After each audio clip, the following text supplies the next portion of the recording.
What is with Brazil? Kunal, what is with Brazil? Racing just comes alive. I mean, those cars, I don't think I've seen so much overtaking in any of the other races, so much unpredictability like in Brazil. It's just fantabulous, that venue. It was fantabulous. I have not even seen so much of display of emotions at a Formula 1 race. Yes, what a Formula 1 race. Yes, the withdrawal symptoms are sinking in. Yes, it is becoming a little difficult to understand that Formula 1 for this year is over. But yes, it is over. It is the truth. It's not over for Inside Line F1 podcast over here. Kunal, Shah and Rishi Kapoor get together to cut down the anatomy and the post-mortem of the Brazilian Grand Prix from Circuit Interlagos. Kunal, you had to do this. So you had to curse the circuit and talk about Senna S's and the rivers flowing through them. You had to do this. You had to spit there. Well, yes, our love for the Senna S's and standing water is probably the reason why Q3 was delayed. Okay, and this is where I really missed Herman Tilke, Rishi. Why? Herman Tilke? Because, his circuits may not be the best designs. Worst. But they surely have the best drainage facilities. I will give that to Mr. Herman Tilke. Yes, this is a classic track. But look at that, in Q3, there was just once that we saw the completely wet tires, the monsoon rain tires, which push 60 liters of water per second come out. Yes, and I really wish we'd have seen more of the Pirelli wets being used. Okay, because up until now, we've gone from dry to using intermediates to having a red flag. I mean, I don't know why does Pirelli bring the wet weather tires. True that. A lot of companies will come back with an argument to that. But I am really happy about the practice sessions going haywire because we got to see some great racing and clueless strategies and stuff. I wrote about this on my blog, and we had teams actually react to tire strategies rather than act, which I think was brilliant. We should just ban the whole practice sessions. It should just be just racing. Just come, race, go. Yes, and who'll still win? Let me guess. Guy whose name starts with V, with an E, give me a T-T-E-L. Vettel, very well driven, very well driven. This season actually belongs to him. The 13 races. Oh God, very well done. I mean, this guy is getting close to Schumacher, if not as good as him. Absolutely, but I can tell you that this whole talk of Fernando Alonso being the complete driver, okay, I think in 2013 I would probably give that mantle to Sebastian Vettel. I seriously and honestly believe he's slightly better than Fernando because he's just as complete as Michael was. And when you're just as complete as that, you just go so much better than the other. Then you start looking like the villain instead of being the hero. Absolutely. And you know what? He's won something that Michael Schumacher probably hasn't won. And no, I haven't done my research this time. Yes, he's equaled the record. One record he broke, one record he equaled. He's getting there and he's right now the best. But, his love for the pole position, I mean, any condition, any car, you just give it to him and he puts it. You and I and the listeners of the Inside Line Formula 1 podcast should actually gift him a pole to keep in his house. Imagine him dancing around. Not a good sight. But wait, Rishi, wait. Couple of podcasts back, you and I had predicted that Sebastian Vettel would become the 2013 Constructors' Champion as well. And he's done that. Absolutely. This is the one thing that I do not believe Michael Schumacher has won in his career. Yes, because during his time, 10 points were the maximum you got. And yes, Sebastian Vettel has a few more points, but very well driven to actually become the Constructors' Champion all by himself. And no points from Mark Webber required. That's why Red Bull said, thank you, Mark Webber. Yes, and minus Mark Webber, the paddock is going to look a little empty, a little incomplete, but a great career, great guy, very good bloke, very committed, was put up against the best of the racers, came out shining on quite a few occasions. Absolutely. And you know what? Let's remember this, that he's not retired from motorsport. He's just changed jobs. But, Massa's send-off actually looked like a send-off, like he's never going to come back to the paddock. The whole guard of honor and stuff. Absolutely. In fact, in the end, he also got extremely emotional. I think he tried to do donuts, but he couldn't do his donuts. But nevertheless, he did charm the Brazilian crowds and you and me as well, Rishi. Yeah, but his penalty, do you think it was fair? Because, there's a lot of argument around that.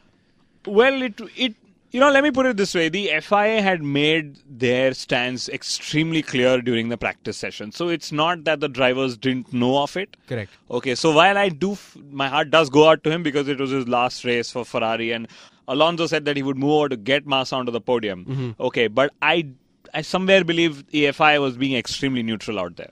They were neutral, but if they have to be consistent, they have to be consistent. Like, for example, I remember the second last corner in the Circuit of the Americas where drivers literally put all four wheels off track and on chicane and do gain an advantage of performance over there. When everybody was doing it there, if I was sleeping. Well, Rishi, I'll take your word for it. I have no recollection. Okay, my word is the word. But bow down for the V8s as well. And what a great era of V8s has been. It's, when Formula 1 is slowly and consistently moving towards a real road thing, and V8 was an intermediate part of that. I think it was a brilliant era. Okay, I'm really concerned, if I may use the word, to know if the V6s next year, the turbo V6s next year, will actually sound ferocious. But there's a very startling fact, Rishi, that I'd like to share. Please. That Renault has been the most successful manufacturer in the 2.4 V8 engine era. Imagine a road car production company beating the sports car teams of the world that actually make V8s for a living. Woohoo! Well done, well done, well done. Last days for Cosworth engines as well. Won't be seeing them next year. What the teams did is after they came back to the paddock, they all blew out their V8 engines. And did you hear the first one? It was quite cool. Well, I heard a few. I saw a lot of pictures, but I really curse the FOM for not putting this up on television. Actually, they did. They did one. Really? Yeah, Romain Grosjean's engine. But you know what? That actually was a case of the Lotus Formula 1 team taking sponsor activation to another level altogether. Burn is what happened to Romain Grosjean's engine. That's one of their sponsors. Yes. That's a good sponsor joke, my friend. Okay. I don't know what they did with the sponsors, but I know they absolutely went wrong with the Heikki David Valsecki thing, because Kovalainen not scoring for Lotus in the last two races. Of course, it's difficult to just come into a car and then start scoring, but he's an experienced guy. If David would have not done that, the reserve driver would still be okay, but Heikki not scoring is just not okay. Well, yes and no, and I really wish, and I probably think Lotus also believes in hindsight, that they should have given the young talent a chance over the experienced pilot. Talking of experience and race-winning experience, man called Maldonado blamed his team, sabotage, and now suddenly gunning for a Lotus seat, a lot of money backing up. Everybody says that his Lotus deal is done. How and where do you place him in this whole deal? Because, it's a little difficult. It's a little itchy. So, my placement is very simple. He's there because of the money. Correct. It's reportedly $40 million from PDVSA. Okay. We need a little few to just spruce up our studio and probably do a video podcast. New wardrobe. I want tuxedos. Yeah.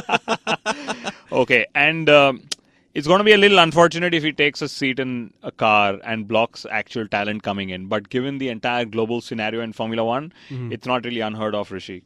It's not unheard of. It's not even considered unfair these days. But, he's turned around and said, and I actually read the tweet where he said, if I was in a Red Bull, I would be champion.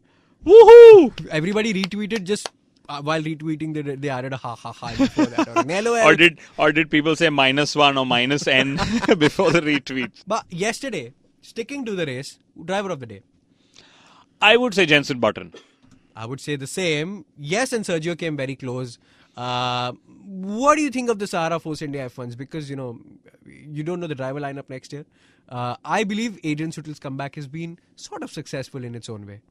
Yes, like he tweeted just a couple of hours back, it's been his comeback season, a few ups and downs as well. And I think the team's done extremely well, and kudos to them finishing 6th in the World Championship. Somebody who finished almost last or next to last was Marussia, beating the likes of Caterham and 10 million added to the kitty, which is a lot of money for a team like that. But Max Chilton actually getting classified and finishing every race. I don't know if he should really applaud to that.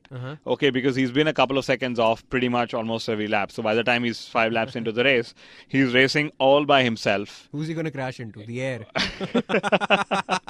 Well, he avoided the barriers, Rishi. Woo! So he's better than Maldonado. The last driver who actually came close to this record in the debut year was Kimi Raikkonen.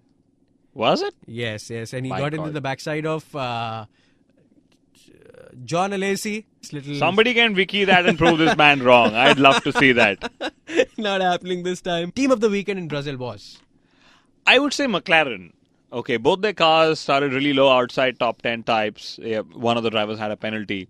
But they really had the pace, and I think they did a fantastic job. Both cars, I think, have jumped minimum 10 places in the race, which I think is brilliant. But just coming back to the point that everybody's talking about, I know we're going to discuss driver lineups in great detail in the next podcast, but Sergio bowing out, you think he deserved another year?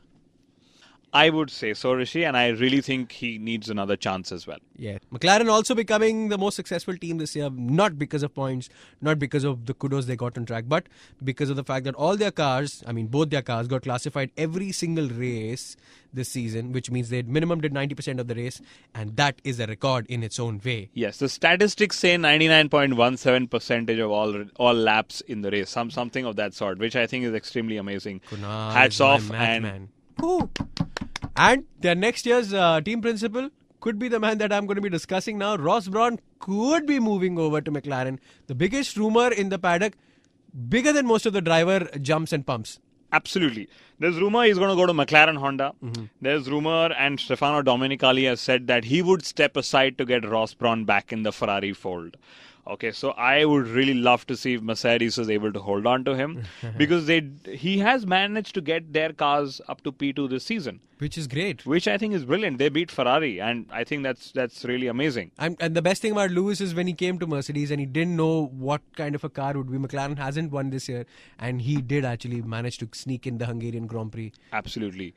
And I really now want to see where Ross Brawn grows, because Rishi, one thing I would really like to see again is an Adrian Newey versus a Ross Brawn championship battle. I am dying to see a typical McLaren versus Ferrari next year. There's a lot of time before next year. There's a lot of podcasts coming in. There's a lot of detail to be discussed. How the cars next year are going to be looking, what the driver lineup is going to be. By the time this podcast is up, we may have missed a couple of announcements here and there, but in the next podcast, you will get a lot more of F1, even if F1 is not around. With the Inside Line F1 podcast, Kunal, Shah and Rishi Kapoor take a final bow out. You can actually follow us on Twitter. We seldom don't end up saying this, but it's @RJ Rishi Kapoor and @Kunal A. Shah. That's the address you need to know.